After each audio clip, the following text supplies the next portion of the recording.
Hello, good morning. Welcome to Somerset News Network.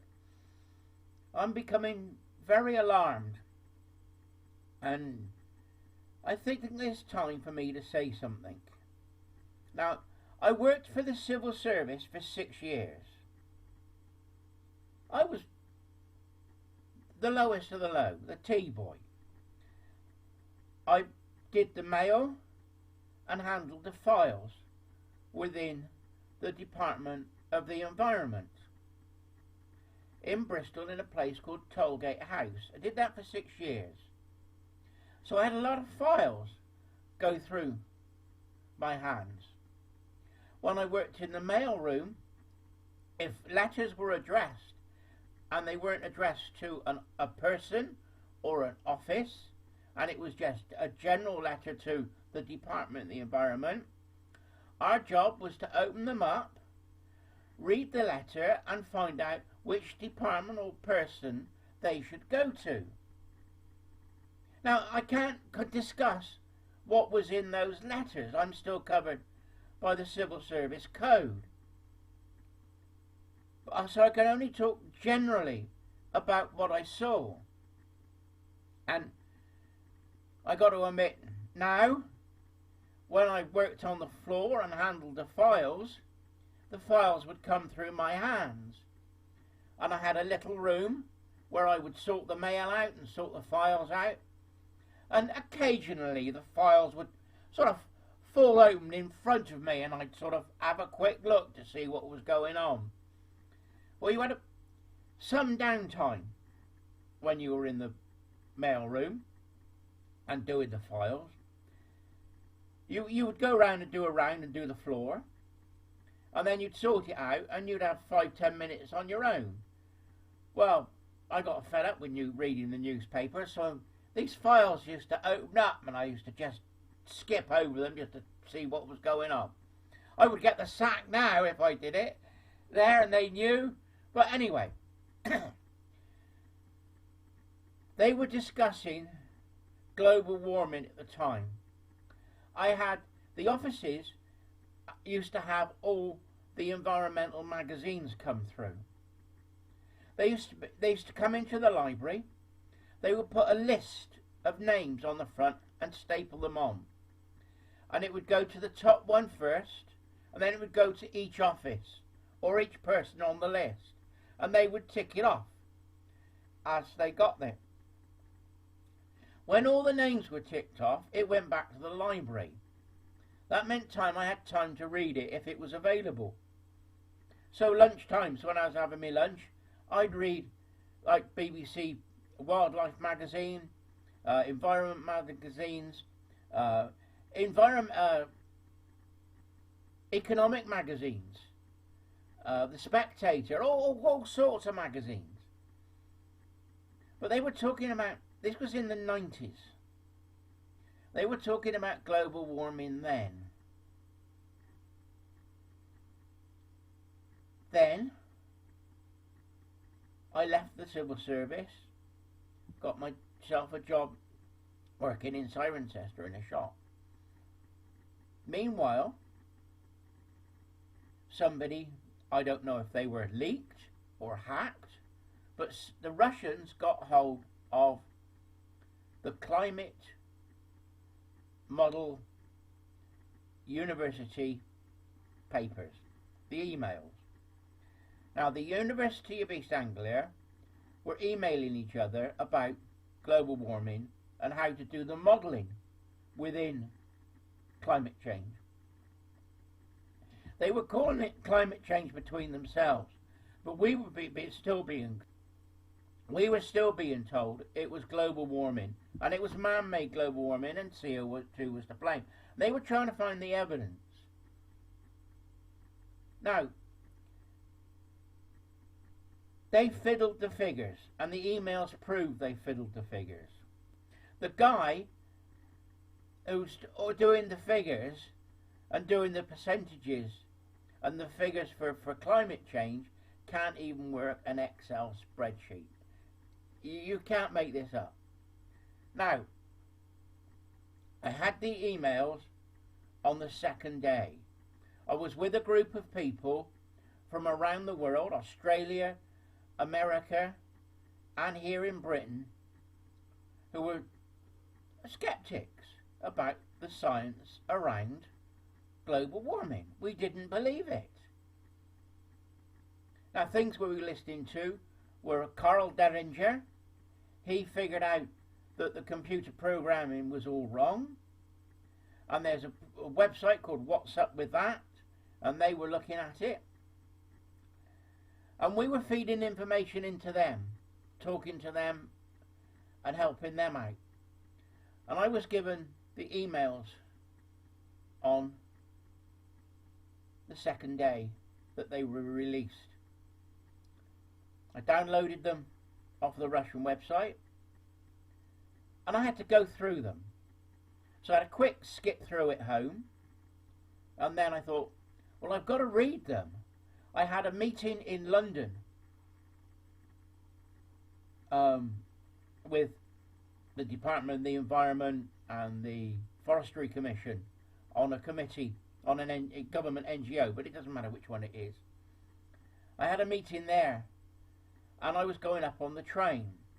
So I took my laptop, I had all the emails, and I went through the emails on my laptop going up on the train and on the way back.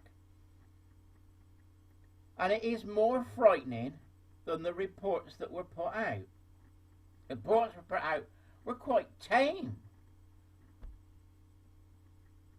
And there was one email, which I'll put up on the screen now, from the department that looks after our weather, which is the Met Office, which is run by the government. They told the University of East Anglia not to prove business as normal and not to come up with scenarios that proved that the planet was not warming up. It's there. They told them to fix the figures. They told them to lie to us. Now, we come on now, we're almost 20 years later. What's happening now? We got all this CO2 tax on us. They're trying to get rid of scrap diesel cars. They're trying to make us pay for diesel going into Bristol.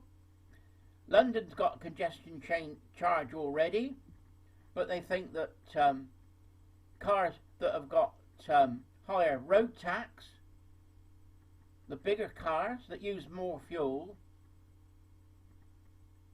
are going to be taxed more. Well, we have a bigger car. I have a big car because I tow a caravan. And I carry a lot of weight. I carry logs and that around the back, in the back of me 4x4. But I can tell you, although my 4x4 is a 3.1, because it's a newer car, it's got the same fuel consumption as I had with my 2,000 litre car.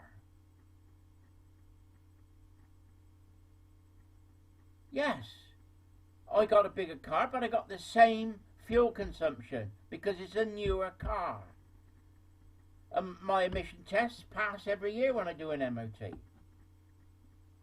So climate change, they call me a climate denier.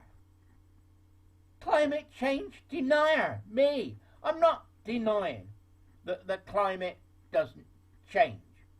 The weather changes. All you've got to do is watch the weather forecast, and it tells you how climate changes from day to day. But I do not believe that we have man-made global warming. I think it's a scam.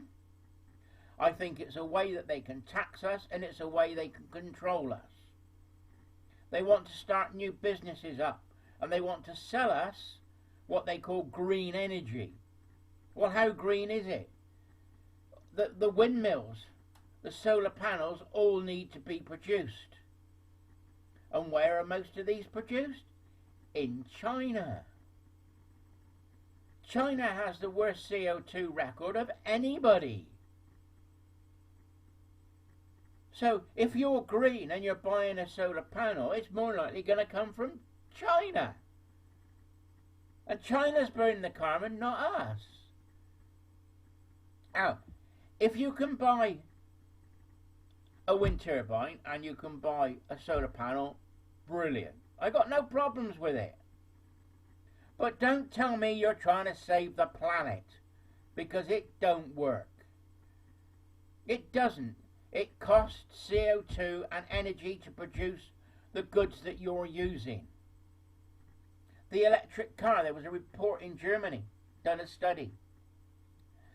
The lifespan of an electric car, the energy it takes to make it, the more materials for the battery, because they're in short supply. There wouldn't be enough materials to make all the battery for everybody to have electric cars.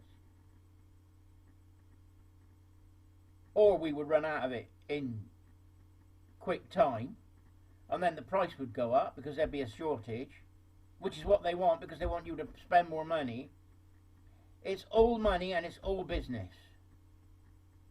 The big companies want you to go green so they can sell you things. Yes, the big companies want you to go green so they can sell you electric cars. How are we all going to charge our cars up if everybody had electric cars? We're not producing electricity now. We're stopping coal-fired power stations and closing them down. Gas-fired power stations aren't being rebuilt.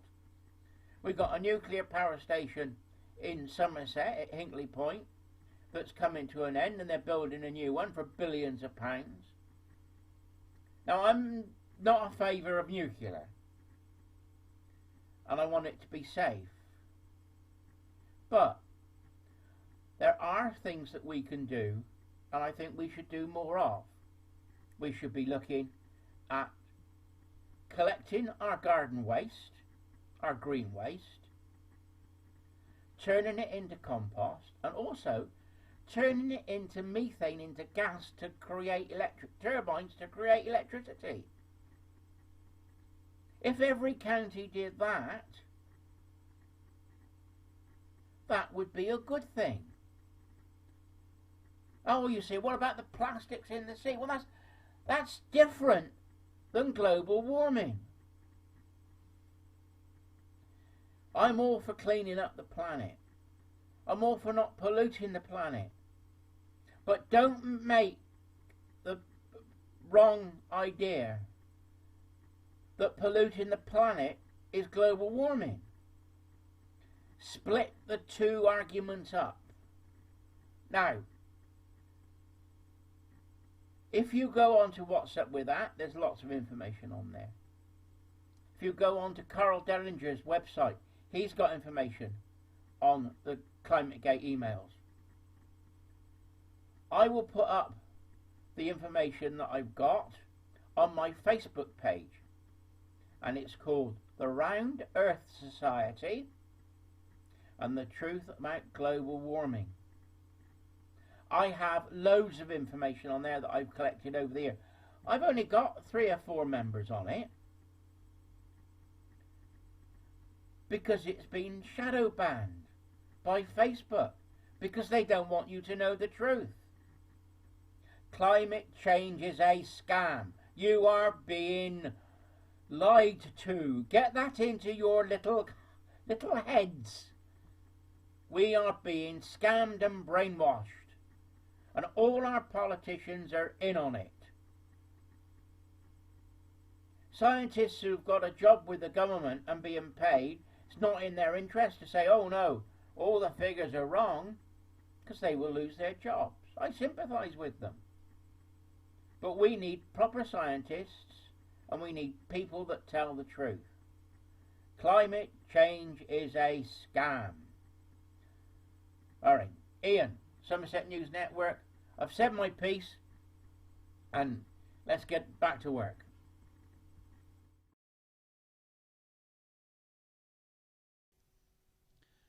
Just a little note at the end of this video. I uploaded this video onto YouTube, basically telling you the truth about the scam of global warming and climate change.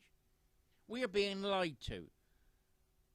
The models have all been fixed. The ClimateGate emails from the University of East Anglia prove how they fixed the figures. So we know it's all a scam.